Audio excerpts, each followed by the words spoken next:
Bismillahirrahmanirrahim. Assalamualaikum warahmatullahi wabarakatuh. Salam sejahtera untuk kita semua. Melanjutkan video sebelumnya, saya akan menjelaskan terkait referencing style, di mana pada video kali ini saya akan menjelaskan apa itu referencing style, bagaimana proses citasi, dan bagaimana proses parafrase begitu. Ya, harapannya kemudian kita dapat membuat referensi yang baik, citasi yang tepat, dan membuat daftar pustaka yang juga cermat dan konsisten. Saya mulai dari menjelaskan apa itu referencing style begitu ya. Jadi referencing style sendiri merupakan seperangkat aturan begitu tentang bagaimana mengakui pemikiran, ide dan karya orang lain dengan cara tertentu begitu ya. Jadi ada prosedur yang dapat kita ikuti. Nah, karena ini referencing style yang menjadi fokusnya adalah referensi, kita perlu lihat juga begitu apa itu referensi begitu. Jadi referensi sendiri adalah bagian penting begitu dari penulisan akademik ya, untuk menghindari plagiarisme dan menjaga integritas akademik dalam pelaksanaan tugas dan pelaksanaan proses penelitian gitu. Nah, terkait proses menulis referensi yang tepat begitu, ada banyak gaya atau format yang bisa kita ikuti begitu. Nah, format ini sebetulnya tentu untuk mempermudah ya. Lagi-lagi bahwa referencing style itu kan untuk mengakui pemikiran ide orang lain yang kita citasi begitu ya, yang kita kemudian gunakan untuk memperkuat proses penelitian yang kita lakukan ya. Jadi kalau kita lihat di tabel ini ada berbagai macam nama begitu yang atau style disebutnya sebenarnya untuk memberikan format kepada kita dan pastinya untuk mempermudah kita begitu dalam melakukan proses penulisan referensi ya.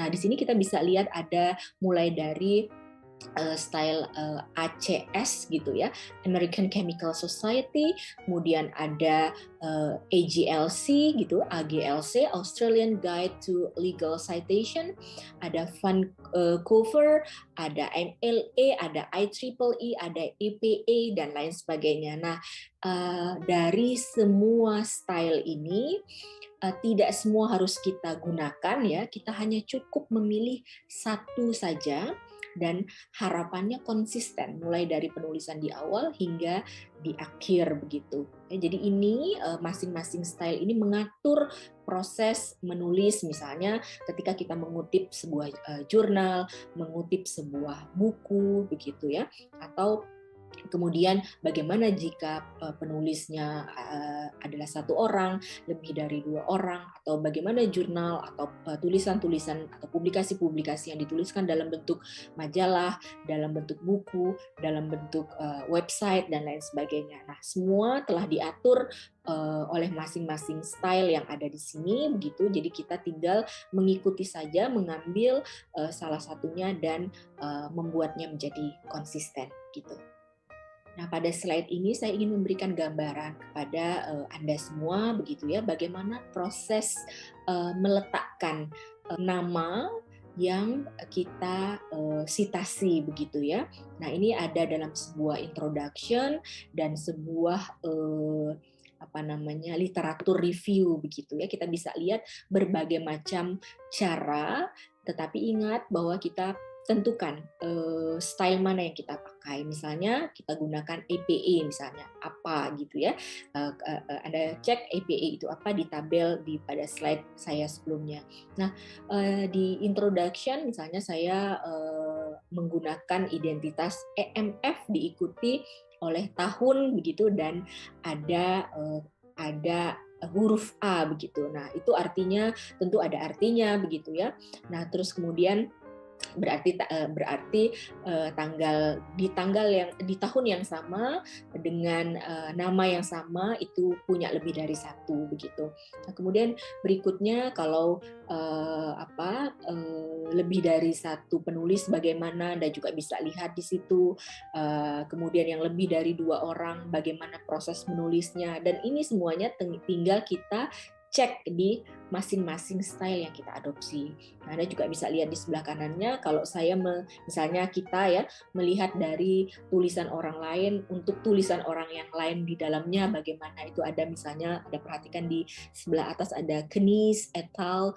1970 in Anderson 2007 misalnya ya, dan seterusnya ya. Itu adalah cara-cara yang bisa tentu kita lihat, tidak harus kita hafalkan, kita hanya perlu pedoman saja terus kemudian kita ikuti. Yang penting adalah kita konsisten menggunakan satu style saja atau style yang memang sudah diatur, misal ya di program studi informatika di universitas tertentu misalnya mengadopsi style universitasnya. Nah, nanti universitasnya akan merilis style-style tersebut atau mereka mengadopsi IEEE misalnya ya. Jadi tinggal kita ikuti bagaimana kalau saya punya sumber dari majalah, saya punya sumber dari website, jurnal dan lain sebagainya gitu ya.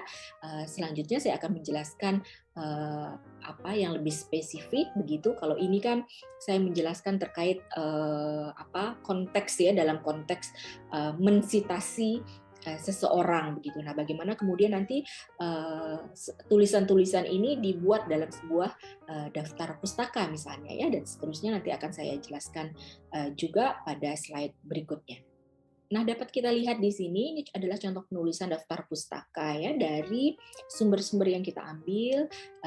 Kita hanya perlu tadi ya, kita kalau di dalam EPA itu misalnya bagaimana menulis jurnal yang kita cite misalnya ya. Nah, di sini kebetulan yang pertama Anderson gitu ya, tahun 2007 nama belakangnya adalah Anderson M dan S gitu, berarti ada nama depan begitu ya, yang judul jurnalnya adalah An Introductory Note on the Environmental Economics of the Circular Economy misalnya, pada jurnal Sustainability Science gitu, pada volume keempat nomor 1 pada halaman 133 sampai 140 ya.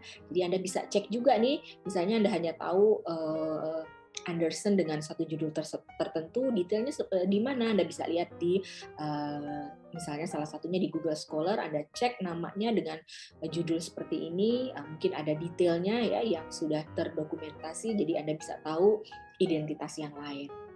Nah, atau mungkin ada yang lain lagi, ini contoh yang kedua, Vernon, Cahyono, dan Ripanti ya. Ada judulnya di situ sama, di nama jurnal itu dibuat dengan huruf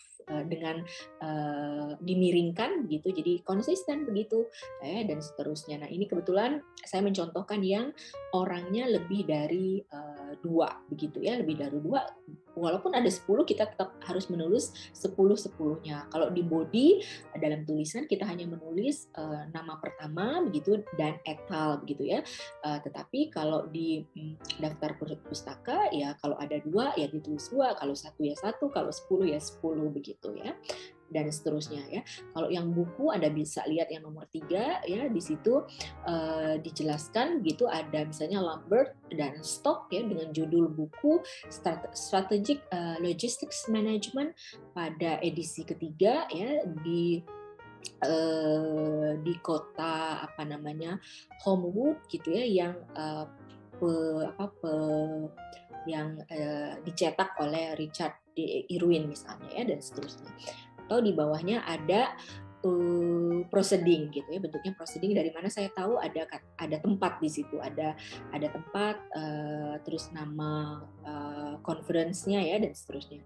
Terus di bawahnya lagi menandakan ini adalah sebuah website gitu dari sebuah lembaga begitu ya, dari UNEP gitu, United Nations Environment Program, pada sebuah website yang saya juga berikan informasi kapan saya akses begitu ya, aksesnya tanggal sekian dan seterusnya ya. Kemudian sama ya, yang berikutnya Anda bisa lihat dengan cara yang sama. Nah, mungkin Anda punya sumber-sumber yang berbeda. Anda cek nanti di EPA seperti apa cara melakukan proses penulisannya gitu ya.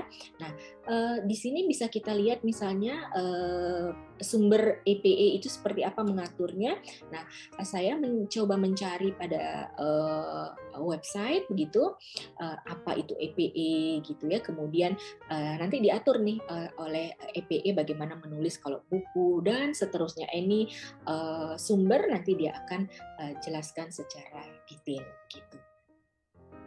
Kemudian pada kesempatan ini saya juga akan sedikit menambahkan begitu ya tentang tadi kalau kita bicara tentang sitasi begitu, nah penting juga untuk kita bijaksana begitu ya dalam mengutip tulisan-tulisan yang disampaikan oleh para peneliti ya. Jadi tidak semua hal bisa kita kutip secara utuh begitu dengan memberikan tanda kutip di depan, di mula dan di belakangnya begitu. Tetapi kadang-kadang kita juga harus melakukan proses parafrase begitu supaya tulisan yang kita bangun nanti tidak identik ya. Kita jadi menghindari plagiarisme ya. Jadi parafrase sendiri adalah bentuk pengungkapan kembali suatu kata, bahasa, kalimat atau pernyataan dengan menggunakan diksi yang lebih sederhana namun tidak mengubah makna dari bahasa awalnya begitu ya. Jadi kita misalnya setuju pada sebuah statement tertentu dari atau hasil penelitian tertentu dari seseorang peneliti begitu. Nah, ingin kita adopsi ya. Nah, kira-kira bagaimana prosesnya? Jadi saya memberikan satu contoh sederhana saja. Misalnya lah ya, ada seorang peneliti yang menyampaikan apa itu sistem. Misalnya mereka menyampaikan sistem adalah komponen-komponen yang saling terintegrasi untuk suatu tujuan tertentu begitu. Nah, oleh kita karena ini mungkin jadi penting untuk penelitian kita dan kita untuk menghindari similarity dengan definisi awalnya, Anda memparafrase dengan misalnya menjadi sistem merupakan sebuah upaya mengkorelasikan beberapa aspek terkait dalam upaya mencapai suatu yang diinginkan baik organisasi maupun perorangan ya. Jadi kalimatnya menjadi berbeda tetapi tidak merubah makna awal dari yang disampaikan oleh peneliti sebelumnya. Nah, kira-kira ini terkait parafrase yang saya kira penting untuk kita ketahui dalam proses menulis begitu. Ya, tadi dalam video ini kita fokus pada referencing style. Ada beberapa hal yang saya sampaikan di awal, tentu apa itu referencing style, referensi, bagaimana mengutip apa saja yang perlu diperhatikan, bagaimana kita memilih masing-masing format atau style dari sekian banyak format yang ada. Untuk kita hanya perlu memilih satu tetapi konsisten. Nah, satu ini pun biasanya tidak hanya karena keputusan kita ya, biasanya juga ditentukan oleh format-format tertentu ya. Terus kemudian bagaimana menulis daftar pustaka dan bagaimana kita harus kemudian menelusuri lebih detail dari salah satu style atau format yang nanti akan kita adopsi. Dan terakhir saya menyampaikan juga terkait parafrase. Jadi saya berharap dari video ini yang singkat ini Anda bisa memahami referencing style ya, dan hal yang paling penting adalah kita terbiasa begitu mendokumentasikan statement gitu ya, dan hal-hal penting terkait sumber ilmiah ya yang kita adopsi untuk dokumentasi penelitian. Jadi ini selain sebagai sebuah pengakuan hasil karya orang lain, juga sebagai bentuk dasar-dasar rumusan-rumusan yang kita kemudian produksi begitu dalam penelitian sesuai dengan tujuan penelitian untuk menghasilkan keilmuan, ya, menghasilkan pengetahuan yang baru. Demikian yang bisa saya sampaikan dalam video ini. Wassalamualaikum warahmatullahi wabarakatuh. Salam sejahtera untuk kita semua. Terima kasih.